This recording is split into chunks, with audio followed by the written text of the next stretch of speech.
Udah Ya, jelas Dung. Pak Budi. Sekarang bagus nih kayaknya. Oke, sip. Sekali lagi, halo buat yang sudah atau lagi nonton, teman-teman semua.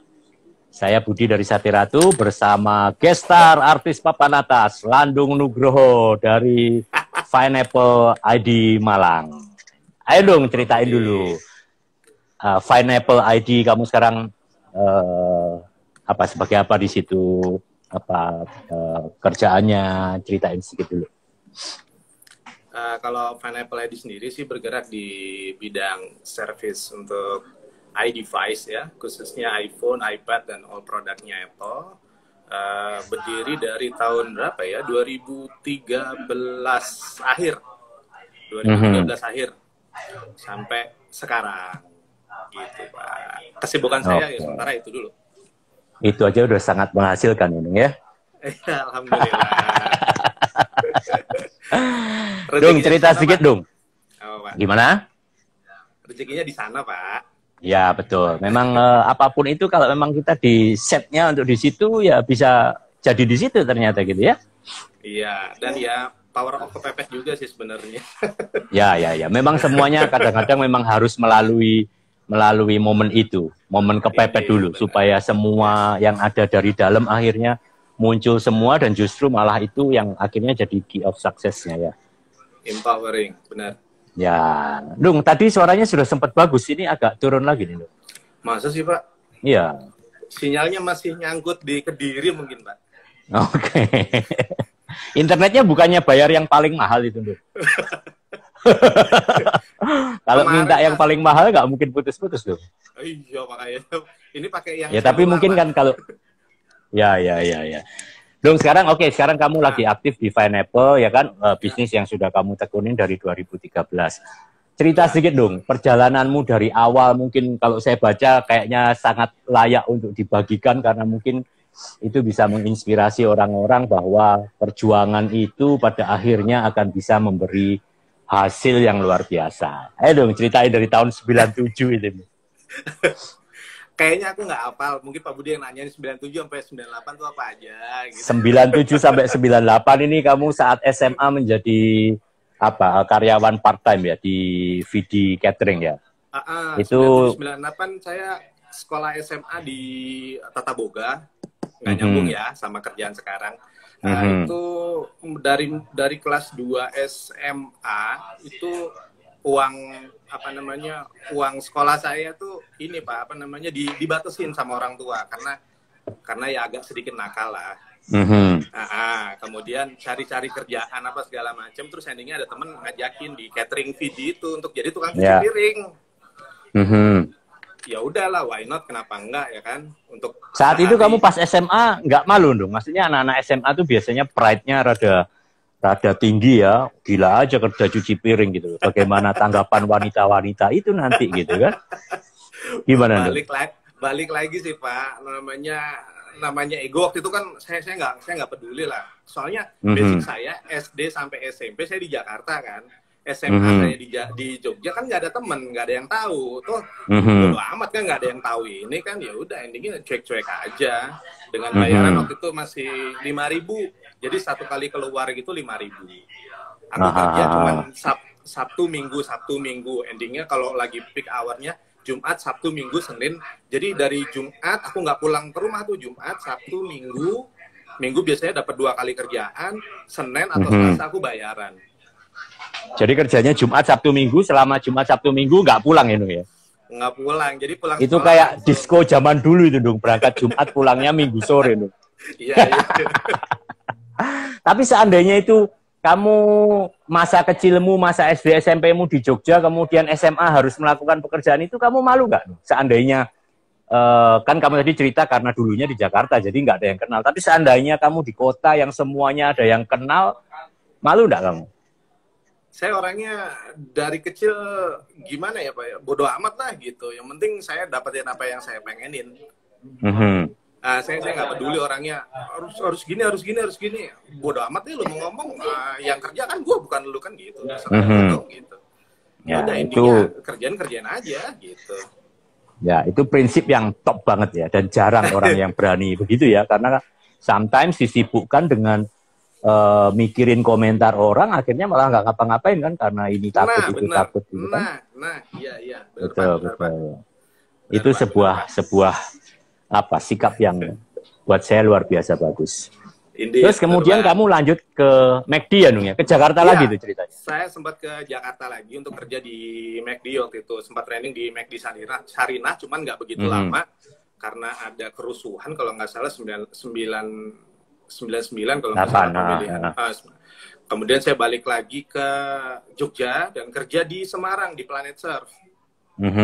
Itu lumayan agak lama dan di situ soft skill saya juga mulai ditatar di sana, Pak. Memang dari awal saya kerja, saya nggak suka bekerja menggunakan uniform. Saya nggak suka gitu dengan uniform karena buat saya uniform tuh keterbatasan gitu loh. Endingnya malah dapat di Planet Surf itu. Planet Surf kan pakaiannya bebas, Pak. Dari atas sampai bawah kan bebas. Mau pakai celana pendek, sandal. Pokoknya mereknya ada di toko itu kamu boleh pakai. Ya udah, nggak apa-apa. Malah saya lebih edan lagi gitu kan. Terus tapi di sana diajarin juga untuk gimana cara menjual produk ke customer. Di sana diajarin dulu produk knowledge-nya seperti apa. Kemudian bahannya ini apa, cara menjualnya, cara ngerayunya sedikit banyak sudah dikasih tahu lah sama seniorku pada waktu itu di Planet gitu.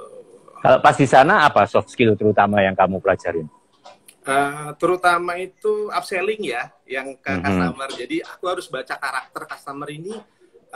Opsinya kan banyak kalau kamu memilih kaos atau memilih produk dari Planet Surf, dan aku harus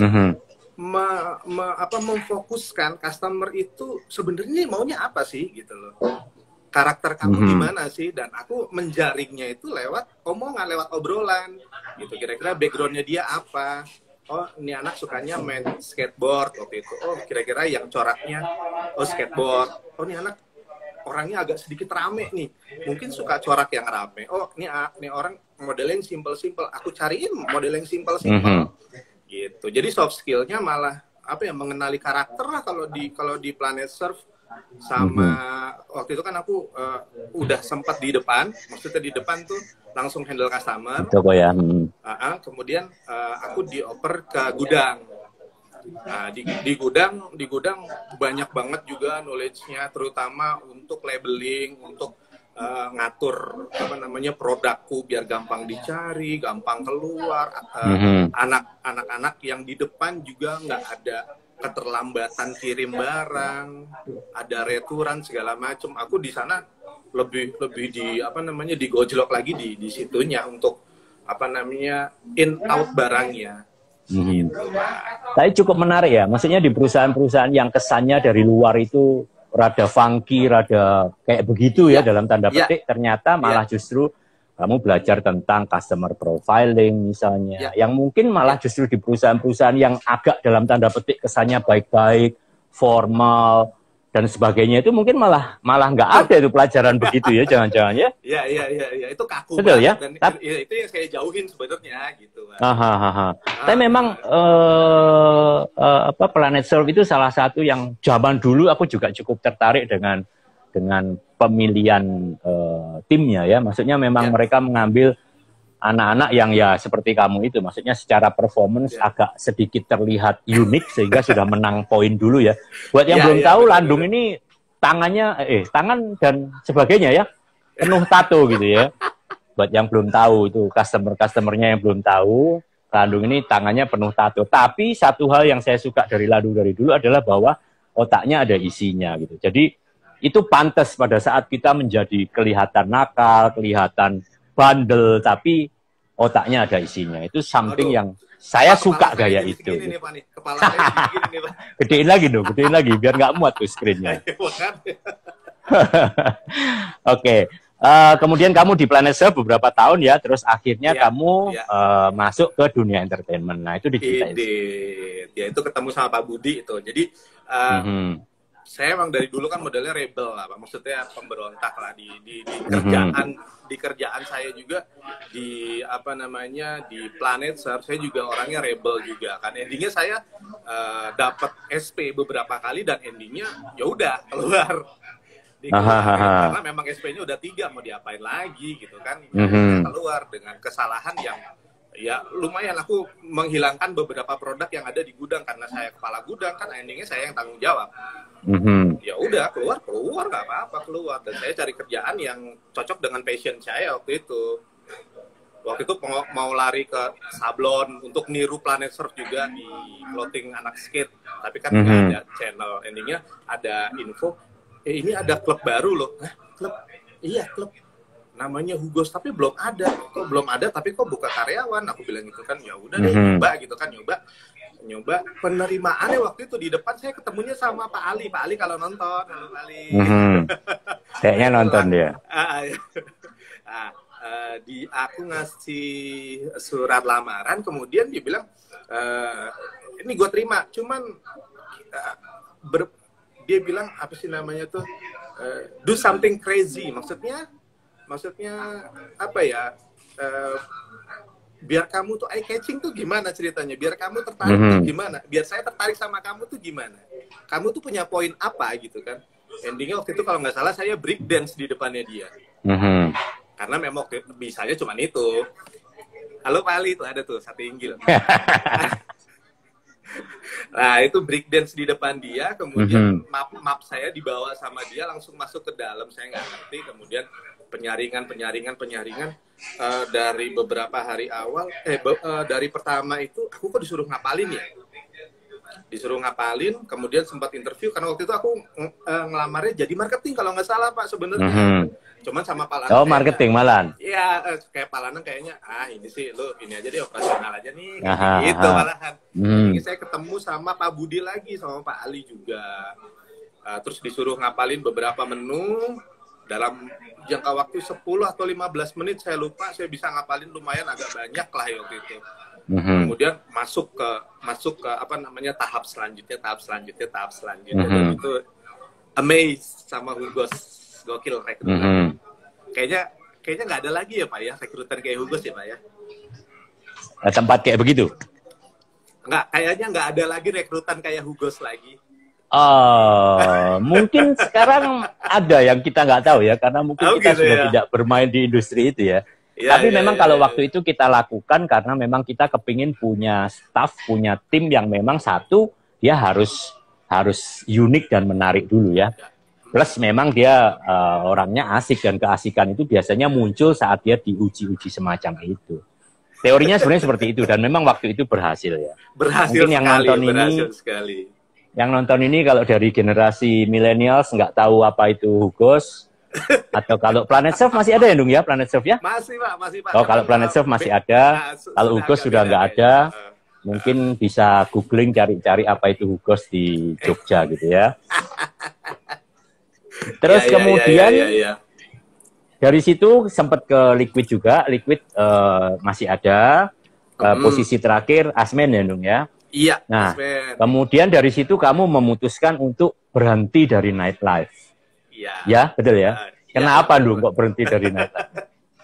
Kan itu kata orang itu apa, pekerjaan yang paling enak karena sudah seneng-seneng, digaji, dapat duit, kenalannya oke. Terus kenapa kok tersadarkan gitu? Sebenarnya ini kalau anak saya nonton ini gara-gara kamu, Le. Kan belum ada waktu itu. Sudah ada Pak. Udah isi ya. Sudah ada. Oke. Baru 1 tahun kalau nggak salah. Itu saya umur 24. Oke. Kemudian ya dapat nasihat juga dari orang tua bahwa apa namanya, anakmu udah lahir, kemudian kamu nggak mikir gitu, misalnya nanti pada saat anakmu sekolah, nanti ada orang nanya, bapakmu kerja di mana? Di sini. Dan kamu as a Muslim, sebagai orang Muslim, kamu di dalam hati kamu tuh kayak gimana gitu. Dan itu bikin saya flashback, dan sedikit banyak itu kepikiran terus Pak tiap hari gitu loh. Karena sebenarnya background keluarga saya, background keluarga yang untuk dididik secara Muslim gitu. Dan apa namanya, untuk dalam sisi keagamaan di keluarga saya itu yang paling penting. Soalnya saya nggak bisa nyekolahin kamu, agama harus bagus gitu dari keluarga gitu loh. Dan ini saya udah salah jalan gitu loh, di dunia malam menurut agama saya udah salah jalan gitu, dan ditabrakin lagi ke anak saya gitu kan. Intinya sebagai orang tua yang baru ya mikir juga. Nah puncaknya pada saat saya setelah dari Liquid waktu itu kan, saya udah pengen berhenti ya, saya pengen berhenti. Saya sempat ke Bali beberapa bulan. Kemudian saya nggak kuat, saya balik lagi ke Jogja. Nah, di Jogja ini ada kejadian yang menurut saya itu di luar nalar manusia ya. Saya dikasih satu ujian yang saya bisa menempuhnya. Itu kejadiannya anak saya mau umur 2 tahun 2 hari lagi. Jadi 2 hari sebelum ulang tahunnya dia, anak saya itu kecemplung sumur, Pak. Iya, anak saya yang paling besar ini itu kecemplung sumur. Sumur yang beneran sumur bolong dalam itu. Iya, itu kecemplung sumur. Cuman di dalamnya itu memang sudah tidak ada airnya. Itu lagi pas disuapin sama istri saya, dia lagi main gitu kan. Dia ngejar-ngejar ayam. Kemudian sumurnya sumur tua, di atasnya ada daun-daun gitu, nggak rimbun. Ayamnya ada di atas sana, ditangkap lah sama dia. Dia masuk ke dalam 7 meter. Masuk ke dalam 7 meter. Wah, itu singkat cerita itu teguran besar buat saya. Anak saya nggak bisa nyemplung, nggak boleh nyemplung juga sama om saya. Intinya om saya yang nyemplung masuk ke dalam. Anak saya keluar, dia nggak apa-apa physically, cuman ada sobek di kaki kiri aja, itu jahitan 3. Kemudian nggak berapa lama orang tua saya ngomong gitu kan, nama anakmu diganti aja, Li. Nama anakmu diganti aja, kalau ada orang Jawa kan seperti itu. Ya udah diganti, cuman bukan saya yang milih namanya, itu adik saya yang milih namanya. Kalau adik saya nonton, dikasih nama Abdullah Afinuddin, yang kalau dalam artinya dalam bahasa Indonesia hamba Allah yang terjaga agamanya. Nah dari situ saya tekad saya semakin bulat untuk ninggalin dunia malam beserta tempatnya, meninggalkan Jogja. Meninggalkan Jogja. Ya udah, semua yang saya dapat di Hugos dulu itu saya tinggalin. Termasuk ya saya udah sempat beli tanah, beli beberapa kendaraan segala macam. Yang endingnya itu hanya jadi utang. Jadi saya ke Jakarta, saya total malah saya punya utang gitu loh. Punya utang ke orang tua untuk menyelesaikan. Saya ke Jakarta cuman bawa tas backpack sama tas tenteng gitu, sama istri saya sama anak. Saya benar-benar memulai lembaran baru hidup, benar-benar lembaran baru saya. Sorry. Pada saat kamu memutuskan untuk pindah ke Jakarta dengan kondisi seperti itu, gimana istri? Istri saya yang menguatkan sebenarnya, Pak. Yang mensupport saya, itu titik terendah hidup saya, dan dia yang support. You can do it, gitu. Kamu bisa melakukannya. Saya mikir, kan saya orang yang materialistik, Pak. Dalam hal waktu itu saya nggak percaya agama, gitu loh. Dalam artian orang nanyain dulu, agama lu apaan? Agama gua ateis, gua nggak percaya sama Tuhan lu deh segala macam, gitu kan. Dan saya meyakini hal tersebut. Istri saya enggak. Istri saya meyakini kamu tuh Muslim, kamu tuh punya Tuhan. Udahlah percaya aja, yuk kita ke Jakarta, kita mulai hidup baru. Ya udah. Endingnya saya ikut sama istri saya diterima sama mertua saya dengan lapang dada. Ya walaupun dalam kondisi seperti ini gitu kan. Endingnya saya diterima di sana, sempat menganggur beberapa lama. Ya di situ yang saya tulisin itu, Pak, ada apa aja. Ini tinggal di rumah istri ya, di rumah mertua ya?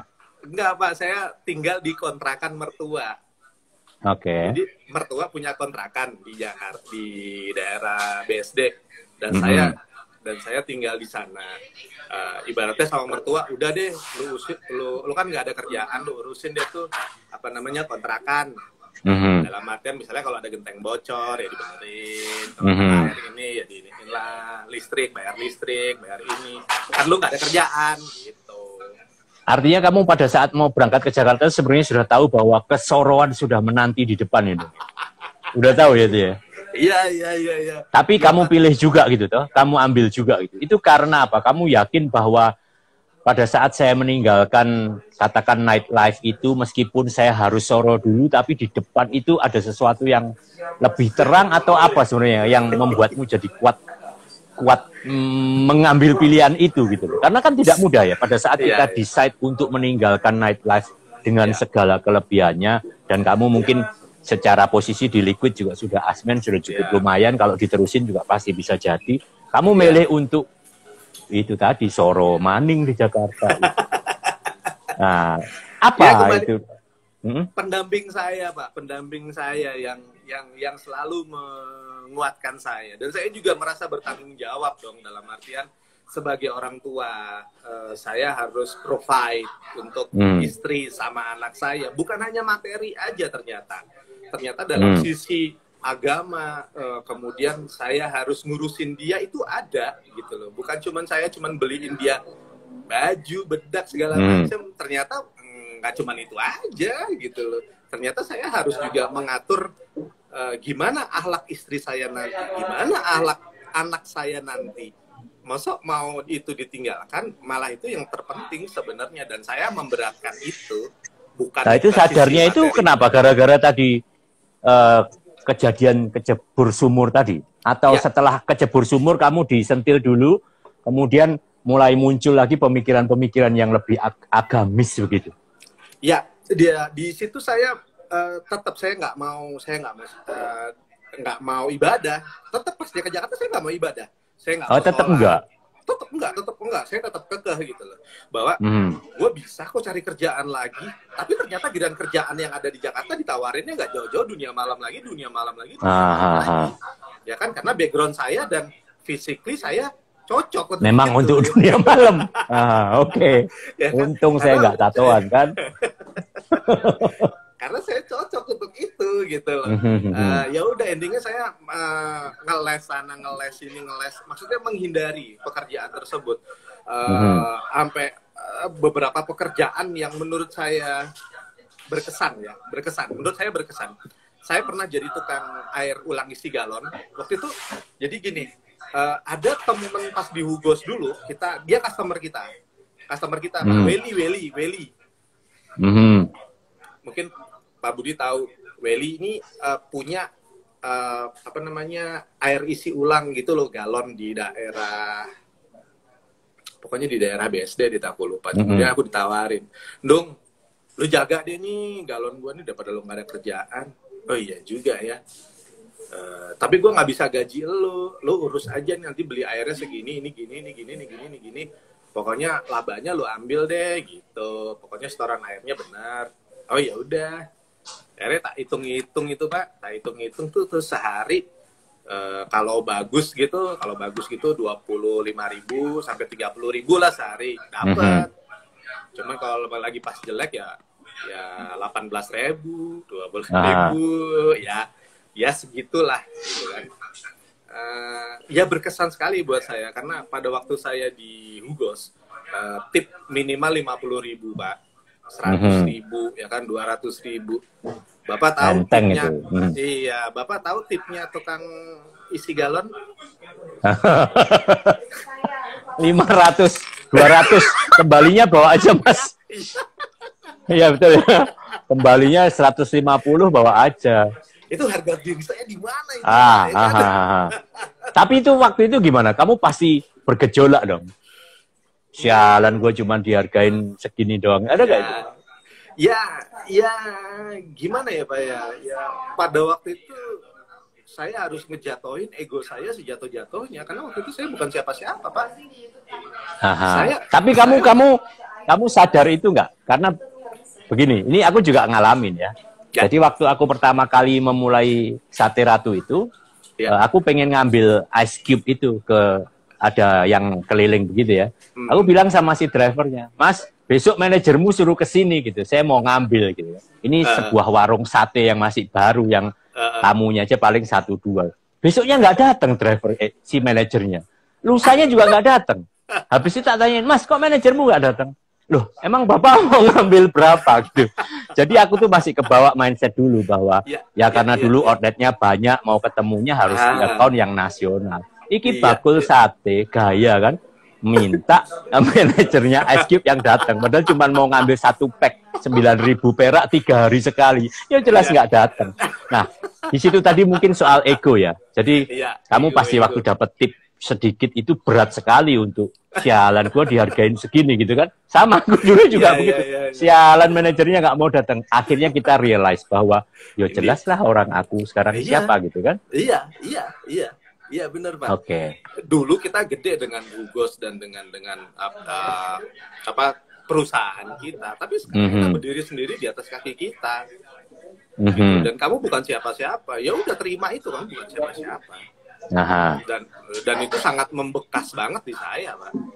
Sangat membekas sekali. Hal-hal kayak gitu. Itu akhirnya jadi satu poin perenungan yang bagus ya, yang ke depan jadi menguatkan bahwa ya memang orang kadang akan di atas, kadang akan di bawah, kita kadang harus realize benar kita ini sekarang siapa dan mesti gimana gitu ya. Iya. Dan itu juga gimana ya, itu kan kejadiannya saya bersama istri, bersama anak saya. Jadi anak saya sama istri saya, kalau saya pas nganter galon segala macam, dia nungguin di galonnya, di tempat konter galonnya itu. Jadi ya kita berdua gitu loh. Jadi pada saat saya ada uang, ada rezeki, kemudian saya nraktir istri saya, kadang-kadang keluar memori ya, yang dulu inget nggak kamu nganter galon cuma dapat 500 perak, sekarang bisa jajanin kayak gini, gaya kamu gitu. Ya jadi gimana ya, memperkuat gitu, Pak. Betul. Terus habis sengsara tadi ya di Jakarta cukup lama ya, 3 tahun ya kamu soro di Jakarta ya. Lumayan Pak, lumayan. Nah terus kemudian kamu balik ke Malang. Itu balik ke Malang belum tahu kan bahwa kamu akan join di Margos kan. Jadi artinya kamu balik belum. Oke, terus kenapa kamu balik ke Malang? Setelah dari Jakarta kan saya ke Bandung tuh Pak, jadi admin untuk tekstil. Nah, kemudian saya ditempatin di Malang karena saya dianggap bisa handle toko. Waktu itu di Malang ada 2-3 toko kan. Punyanya bos, saya bisa handle. Nggak lama saya keluar. Kemudian saya keluar udah di Malang, di ultimatum sama mertua. Kamu itu anak udah 2, waktu itu kan anak udah 2. Ya kamu harus cari tempat domisili dong. Mau di mana? Mau di Jogja, mau di Bandung, mau di Malang. Mau balik lagi ke BSD, terserah kamu. Nah, ini udah nanggung ya Pak, udah di Malang ya kan. Mau pindah lagi ke BSD, keluar biaya lagi, otong-otong lagi, ribet lagi, belum nyari kerjaan lagi. Ya udahlah, intinya saya stay di Malang. Saya kasih opsi itu. Oke Pak, saya stay di Malang, aku bilang sama mertua saya di Malang. Tapi jobless, nggak ada kerjaan. Jadi, yang tadi itu kamu berhenti akhirnya dari yang jaga beberapa toko itu? Iya. Oke. Kemudian nah di sini titik balik saya di dunia IT sebenarnya. Waktu itu saya menghindari karena saya nggak suka dengan namanya komputer, karena itu saya orang yang jadul, saya orang nggak berpendidikan. Saya cuma sekolah SMA dan waktu itu SMA tata boga lagi kan. Saya ngerti apa tentang komputer gitu kan. Saya ngerti apa tentang komputer. Endingnya saya ada ketertarikan di handphone. Ya udah deh, gue nggak bisa komputer yang gede, gue yang kecil aja lah handphone gitu kan. Ini kan lebih gampang daripada yang gede kan gitu. Endingnya saya mulai penasaran sama handphone. Ya udah ya kan. Sebelum ke situ kamu kan masih di Margos tadi ya? Belum. Kamu kan masih di Belum dong, Margos kan setelahnya Pak. Oke. Oh, jadi kamu sebelum Pineapple ini juga sudah berkutat sama perhandphonean. Iya, baru masuk ke Margos. Cuman utak-atik aja. Kemudian ada temen nawarin kerjaan sambilan untuk jadi teknisi komputer. Kemudian Mas Rian, manajernya Margos waktu itu, tahu ada aku di Malang. Wah, ini nih orang dunia malam lagi nih gitu kan. Jebolannya Hugos nih, dia tahu reputasiku di Jogja dulu kan. Endingnya aku di calling lah sama dia, di calling sama dia. Kemudian aku waktu itu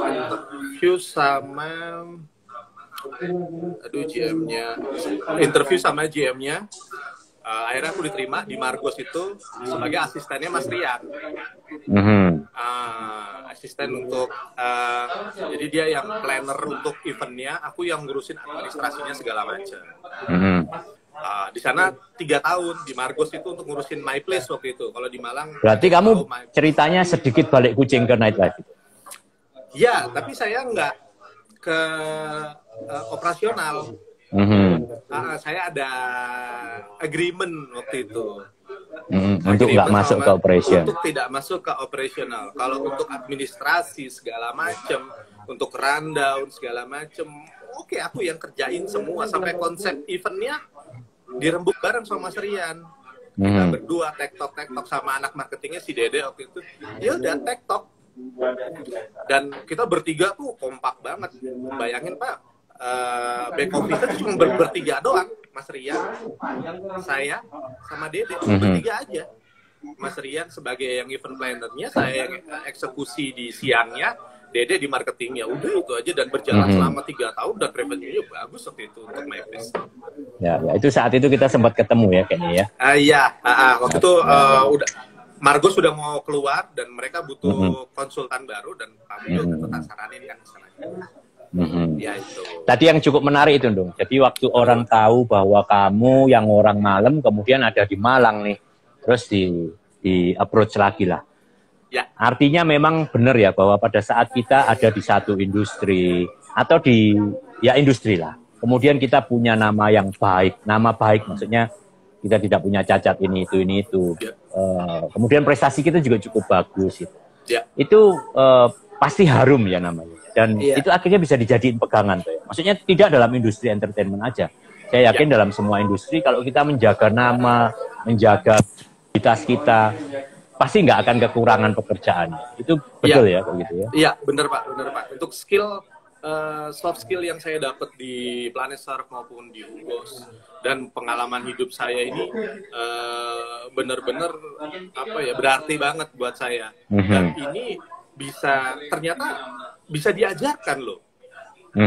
Hal ini bisa ditularkan ke orang lain. Hal ini bisa jadi penyupport orang lain. Menarik banget untuk yang soft skill ini. Ya. Dan memang kita tetap harus menjaga itu tadi, menjaga nama baik dalam artian supaya ya orang melihat kita secara positif, bendera kita juga bagus, syukur-syukur bendera itu di atas, sehingga kan ada orang yang merasa, wah ntar gue kerja apa gitu. Tapi saya selalu yakin bahwa pada saat kamu punya nama baik, meskipun kamu nanti ada di industri yang beda, orang itu pasti akan tetap mencari kamu. Mencari kamu itu dalam arti bisa saja merekrut kamu, membantu kamu, misalnya itu memang benar gitu ya. Jadi aku kan pindah industri ya, jadi dari entertainment ke kuliner gitu, ke jual sate lah kata. Ya memang ngerasain bahwa ternyata orang-orang yang aku dulu banyak berhubungan, yang nama aku juga masih cukup baik pada saat-saat awal, memang ya sampai sekarang juga masih banyak yang karena kepercayaan itu akhirnya membantu gitu. Membantu itu kadang ya tidak terang-terangan, ada yang datang beli banyak waktu itu ya. Mungkin dia melihat aku sedang berjuang, dia membantu, beli banyak, ngomongnya untuk oleh-oleh, padahal aku tahu bahwa itu dia pengen bantu aku gitu. Artinya memang dari situ aku yakini bahwa nama baik itu harus dijaga benar-benar. Karena itu kunci sekali gitu ya. Dan apapun yang terjadi, nama baik itu memang harus dijaga sampai mati ya. Iya Pak, kalau itu Pak. Jangan sampai. Betul, apalagi untuk industri-industri yang kayak kamu gitu kan. Kamu sekarang di Pineapple dalam artian orang servis. Kamu mungkin kan bukan authorized dealer ya, atau authorized service center ya. Nah, bagaimana kamu mendapatkan kepercayaan itu? Itu kan penting sekali ya, karena kan kecenderungan orang kayak aku misalnya, aku kalau servis mobil nggak mau aku ke bengkel biasa. Kenapa? Trustnya nggak ada. ya toh akhirnya mesti ke dealer resmi. Nah, kalau kamu bisa menciptakan trust itu, yang aku yakin sekarang kamu sudah banyak dapat, ya ternyata bisa lancar toh. Ya. Nah, jadi mungkin sekarang cerita sendiri akhirnya kamu karena tadi sudah ngutek-ngutek ke komputer, ke handphone tadi, terus kamu memutuskan untuk berbisnis dengan membuka Pineapple itu ya. Iya, di 2013 akhir kayaknya perusahaanku lumayan agak kolaps. Memang kolaps sih. Kemudian sempat nggak digaji juga selama 6 bulan waktu itu. Kemudian ada salah satu investor dari Margos. Itu namanya Pak Roy. Pak Roy kalau nonton, itu mentor usaha saya, Pak. Itu dalam artian dia pengusaha lebih dulu daripada saya. Kemudian dia yang menarik saya, mensupport saya, ngajarin saya, nuntun saya untuk punya usaha sendiri. Dan ini menarik ternyata untuk orang mau usaha, bukan cuman ya udah lu bisa usaha aja gitu kan. Enggak. Ternyata yang baik, kalau kamu mau usaha yang baik, kamu harus punya mentor yang baik juga. Betul, itu saya setuju. Iya, itu. Dong, ini ada pertanyaan dari Agni Subekti Michael. Ini AI Hugo Surabaya dulu, sekarang di Jakarta. Dia Human Resources Manager Craft.com ya. Besok juga akan jadi teman ngobrol bulan Juli. Dia nanya gini nih, mohon pencerahan dong setelah mengalami golden era dan akhirnya memutuskan usaha sendiri, parameter atau indikator apa yang dilihat bahwa usaha kita ini layak jual atau mempunyai potensi? Mampus lu, susah banget pertanyaannya. Dong jawab dong. Enggak, untuk kasus usaha saya sendiri ya. Yang membuat saya untuk kenapa ke usaha ini simple sih. Saya butuh makan. Keluarga saya butuh makan. Anything that yang menghasilkan uang saya jalanin. Dan kebetulan waktu itu hobi saya gadget. Gadget. Saya ngelihat di situ peluang, kok nggak ada tempat servis ya yang sama seperti ini, yang bisa handle ini, yang menjual barang ini. Saya ngelihat poin-poin tersebut. Jadi, ini kok kosong, kesempatan. Ya udah, kenapa nggak saya isi lubang-lubang tersebut? Ya kan, dan menghasilkan uang dari situ. Jadi intinya bukan soal jam terbang juga. Jam terbang oke lah, tapi kalau untuk usaha, kamu harus usaha dulu, baru nanti ketahuan jam terbangnya. Nggak bisa lu ngumpulin jam terbang dulu, kemudian lu usaha. Nggak ada ceritanya. Lu harus usaha dulu, baru lu punya jam terbang. Oke. Dan usahanya memang harus di bidang yang dicintai. Karena kalau tidak, pasti keburu napasnya habis, keburu menyerah ya. Karena kalau yang dilakukan kita nggak suka, pasti nyerah gitu ya. Pasti lewat. Dan tahun-tahun awal itu pasti tahun berdarah-darah kan, Dung? Maksudnya, ya toh, jelas 2-3 tahun pertama itu isinya nangis sama darah gitu ya. Kalau kamu tidak mencintai yang kamu lakukan, ketahananmu untuk masa-masa awal itu pasti gagal. Iya. Betul ya? Iya. Dan mentor saya Pak Roy itu yang benar-benar memperkuat mentalitas saya sebagai pengusaha. Waktu itu kan saya dibentuk oleh Pak Budi sebagai seorang pekerja. Oke ya, sebagai pekerja. Saya dibentuk oleh Pak Roy menjadi seorang pengusaha. Saya diajari, macam-macam deh pokoknya. 2013 saya gini, lu usaha deh, gue kasih duit. Ini ada 10 juta, usaha deh. Saya nggak ngerti kan Pak, saya pekerja Pak. Duit 10 juta habis Pak. Duit 10 juta habis, duit nggak kumpul ya kan. Endingnya saya nggak punya uang. Udah, terus Pak Roy nelfon saya, Dong, duitnya 10 juta udah ada belum? Mati gue. Nah, akhirnya saya balik lagi ke dia. Dengan hati besar saya ngomong, Pak, uangnya nggak ada. Terus plan kamu apa? Saya akan mengusahakan apa yang saya usahakan dari kemarin, Pak. Saya jual kabel data, ini segala macam. Bisa nggak jalan, Pak? Waktu itu saya baru mulai kan, Pak. Ya bisa, cuman pelan-pelan. Kamu bisa nyicil, Kak? Bisa Pak, saya bilang itu. Padahal saya padahal waktu itu saya nggak yakin juga. Nggak yakin Pak. Aha. Pengeluaran saya waktu itu 3.500.000 saya hitung ya. Sedangkan pemasukan saya kurang dari 2 juta. Dan saya berani bilang ke dia, Pak, saya sanggup bayar 500.000 per hari, Pak. Sanggup kamu? Insya Allah sanggup, Pak. Ini nggak ganggu usaha kamu. Padahal saya nggak tahu juga. Nah. Ya udah, bodoh amat akhirnya. Endingnya ya saya gila-gilaan. Malam mantengin forum, ada yang dijual nggak, ada yang beli nggak, ada yang butuh nggak. Itu tidur saya sangat kurang itu, Pak. Sampai pagi, kadang pagi ngelayanin orang COD. Waktu itu saya belum punya toko, Pak. Jadi semua barang saya taruh di motor Vario saya. Ada kacamata, ada baterai, ada headset, ada casing-casing, segala macam. Kebetulan ada teman di Malang juga yang sangat baik hati sama saya, namanya Mas Edo. Dia minjemin saya casing-casing untuk dijual lagi. Itu cuma modal kepercayaan aja itu, Pak. Ya udah Mas, ini bawa aja, nanti kalau laku sampean bayar. Iya Mas. Nah, dari situ saya diuji, Pak. Pada saat saya bekerja, saya ini banyak salahnya, dalam artian itu waktu di Yugo saya cheatingnya banyak kok, Pak. Memperkaya diri sendiri.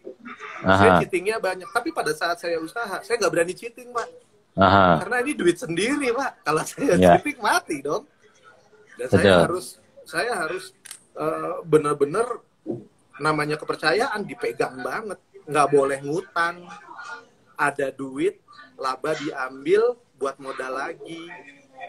Udah selesai langsung bayar. Jangan ini duit usaha, jangan dipakai buat makan. Jangan sekali-sekali dipakai buat makan.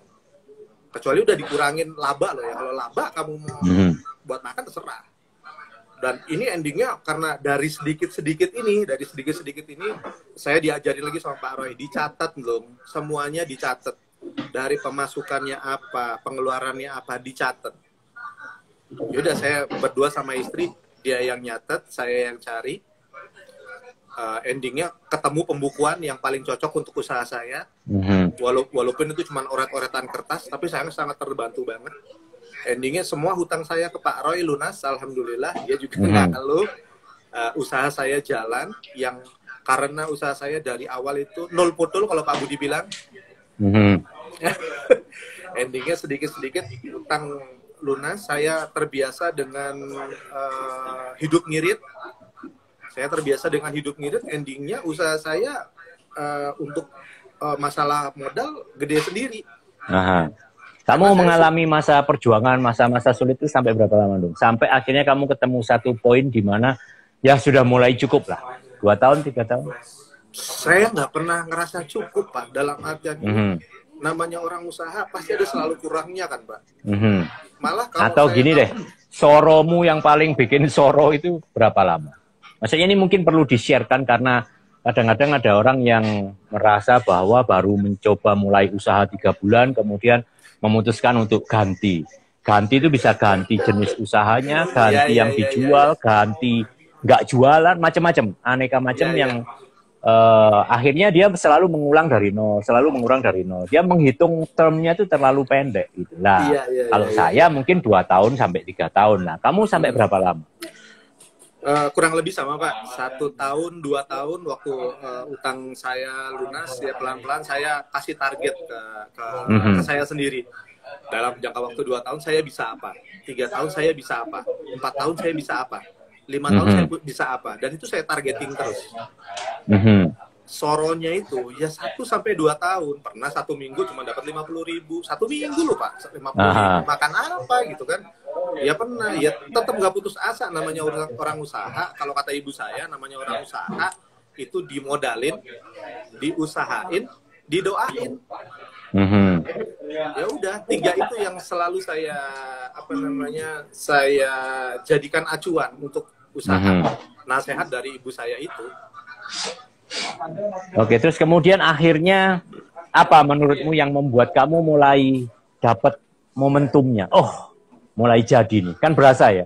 Mungkin awal-awal tuh kita 1-2 tahun pertama tuh kayaknya masih gelap, tapi sama kayak aku dulu. Jadi memang 1-2 tahun pertama tuh masih jalannya gelap, tapi aku tahu bahwa aku sedang menuju ke sebuah titik di sana gitu. Tapi memang Indeed.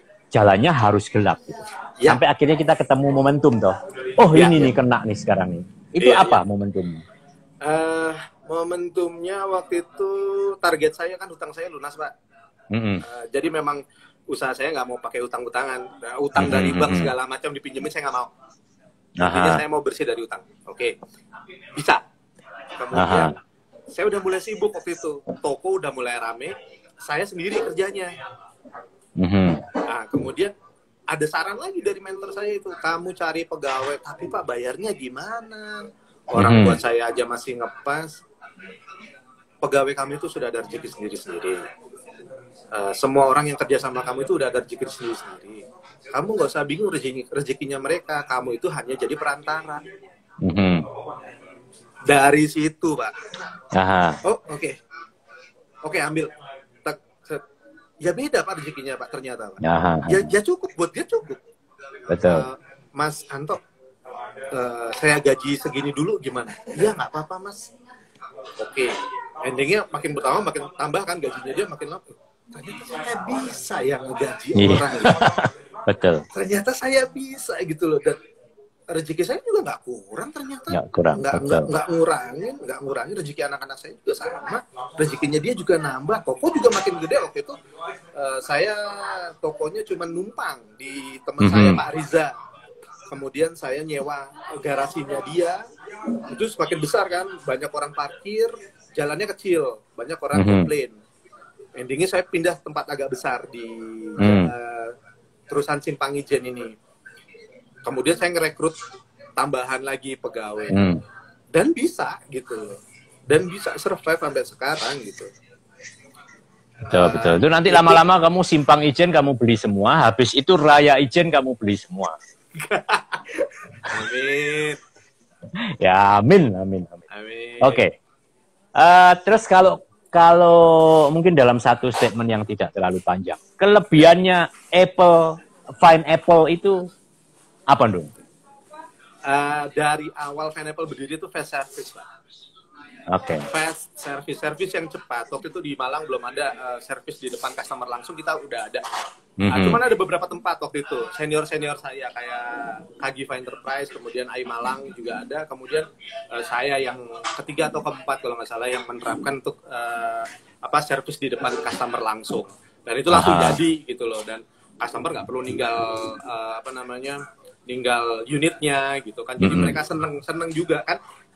Aku nggak tahu waktu itu iPhone memang sudah terkenal, tapi mereka belum benar-benar mengandalkan karena masih ada laptop dan lain-lain. Kalau sekarang kan totalitas ya, mereka harus cepat menemukan solusi untuk device mereka yang rusak. Jadi saya yang mengisi kekosongan itu sampai sekarang.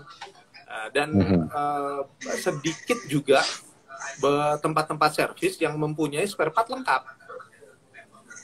Nah, saya ada di situ gitu loh. Yang unik-unik kita ada di situ.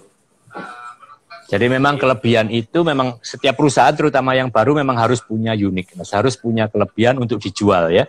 Indeed, karena kalau tidak punya kelebihan ya pasti lama ya. Kalau cuma bikin yang biasa-biasa aja pasti lama ya jadinya ya. Iya, dan product knowledge yang dari Planet Surf Hugos saya ambil titik poinnya dalam bekerja yang paling menarik itu kamu harus ada product knowledge yang bagus sebelum kamu menjual sesuatu. Apapun itu. Pada saat orang mau nanya A, lu jawab A, plus B lagi. Orang mau nanya D, lu jawab D, plus E lagi. Ya.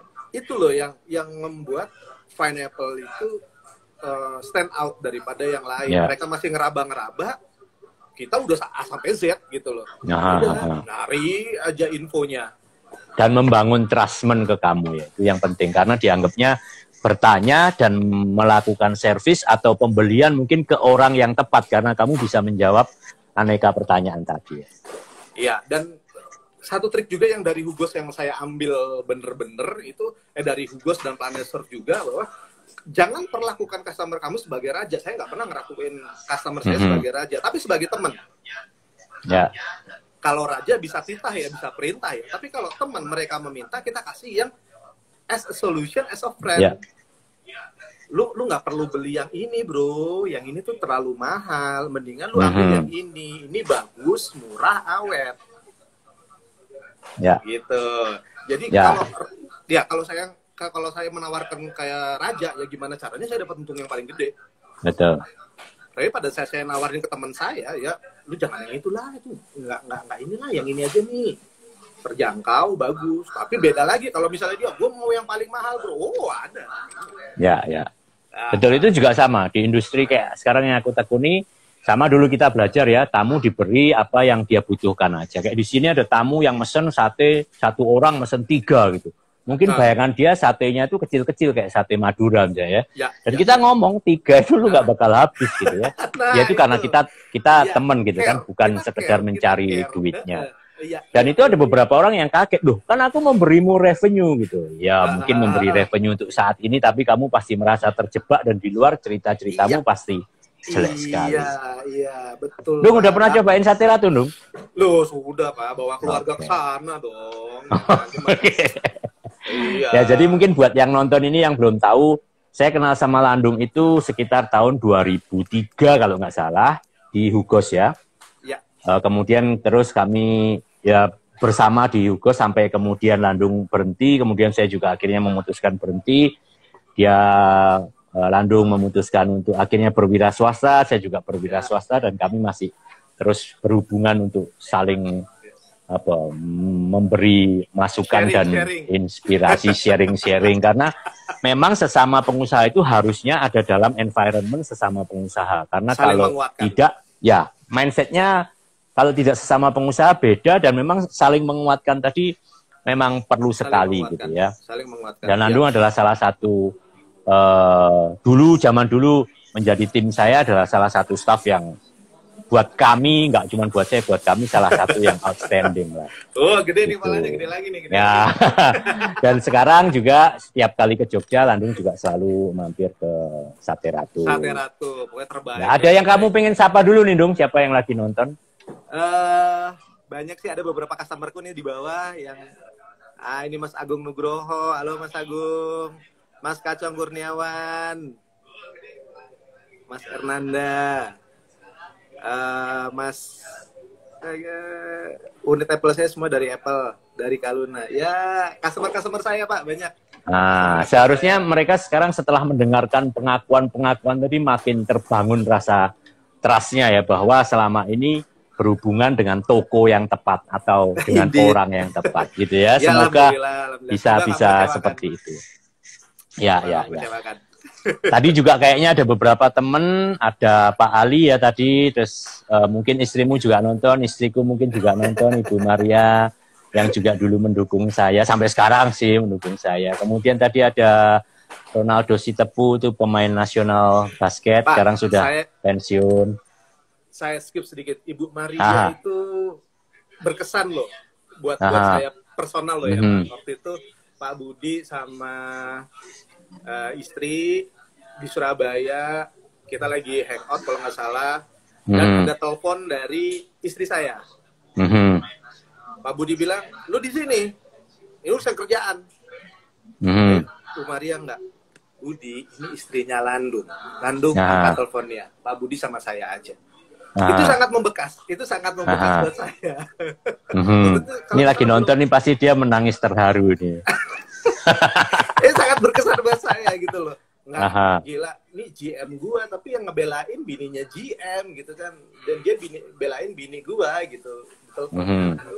Dan menarik, berkesan banget. Oke. Saya mewakili terima kasih karena dia nggak bisa ngomong tuh.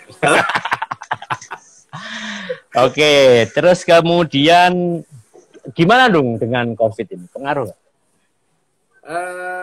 Alhamdulillah disyukurin aja Pak. Kemarin pada saat WFH pertama malah toko rame ya, karena memang mereka kan dipaksa untuk bekerja di rumah, dan mereka bekerja di rumah kan via laptop, via handphone, via tablet, iPad atau iMac, dan kadang-kadang mereka bermasalah dengan device mereka. Endingnya mereka butuh solusi yang paling cepat, terutama kalau soal harga. Relatif sih untuk pengguna Apple ini rata-rata nggak mikirin harga sih, yang penting cepat mas, Jadi saya enak-enak aja enak-enak aja ngasih, dan mereka juga rata-rata yang datang ke saya itu rekomendasi dari teman-temannya mereka. Jadi saya nggak perlu ngejelasin panjang lebar. Udah servis. Awal-awal BFA lumayan oke, Pak. Tapi karena pangsa pasar saya terus terang aja menengah ke bawah untuk anak-anak mahasiswa segala macam yang notabene di Malang ini kan hampir sama dengan Jogja kan, Pak. Area pada pulang berarti kan, sekarang ya? Iya, pada pulang. Jadi ya tetap ada penurunan, tapi alhamdulillah sih namanya service device itu dibutuhkan. Jadi ya masih bisa survive sampai sekarang. Alhamdulillah. Amin. Oke. Buat yang belum tahu juga, IG Live ngobrol bareng Sati Ratu ini adanya hari Selasa dan Jumat. Cuman karena kayaknya agak gatel kalau seminggu 2 kali, akhirnya kemarin kita mutusin untuk jadi 3 kali. Jadi Selasa, Rabu, Jumat gitu ya. Dan didukung oleh teman-teman dari mana-mana. Nanti hari Selasa depan itu ada Yohanes Albertus, ini dosen, kemudian penyiar radio, MC, host dari Surabaya. Keren. Hari Selasa depan, jam 4 sampai jam 5 sore. Buat teman-temannya Landung, saya Budi dari Sati Ratu. Buat teman-teman Sati Ratu, tadi Landung dari Pineapple ID. Buat kalian kalau ada apapun yang berhubungan dengan produk Apple ya, Nung ya, silahkan langsung anything.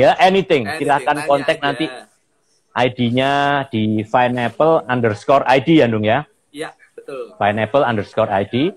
Buat teman-temannya Landung dan para pelanggan Pineapple ID, kalau ke Jogja mesti tengok-tengok Sati Ratu juga. Harus Terus saya juga punya buku, Landung sudah baca pasti, ini Living the Comfort Zone. Ini menceritakan perjalanan saya, dan perjalanan saya mungkin juga sama seperti perjalanan Landung, penuh liku-liku. Tapi itu memang harus kita lalui, karena itu semakin membuat kita semakin kuat, semakin jago, dan akhirnya menemukan pilihan. Pilihannya mungkin agak aneh ya, Landung akhirnya bisa berurusan sama handphone. Saya bisa jualan sate gitu kan, padahal mungkin kita 10 tahun lalu ditanya besok mau jadi apa, pasti tidak nyebut punya counter handphone. Saya juga tidak akan nyebut ngurusin sate atau bikin warung sate, tapi itu.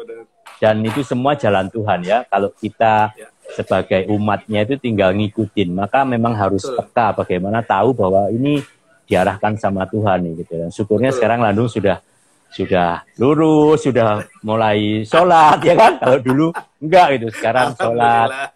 Dan itu mungkin bisa membantu juga menunjukkan bahwa meskipun sangar, banyak tato dan sebagainya, tapi kehidupan bertuhannya bagus, which is itu jarang. Itu nanti membantu kamu menunjukkan bahwa tato itu is not always bad gitu ya. Mungkin itu yang perlu, dan semoga itu bisa bermanfaat buat orang-orang. Aku rasa itu dulu ya, Dung ya. Thank you very much. Budi, terima kasih sudah mau bergabung. Yang nonton tadi juga ya lumayan. Terima kasih buat semuanya yang nggak bisa disebutin satu-satu. Semoga ini bermanfaat buat siapa aja yang nonton. Oke, Dung. Salam buat keluarga di rumah, buat bayinya yang baru juga. Iya, Pak. Oke. Terima kasih banyak. Ya, bye-bye.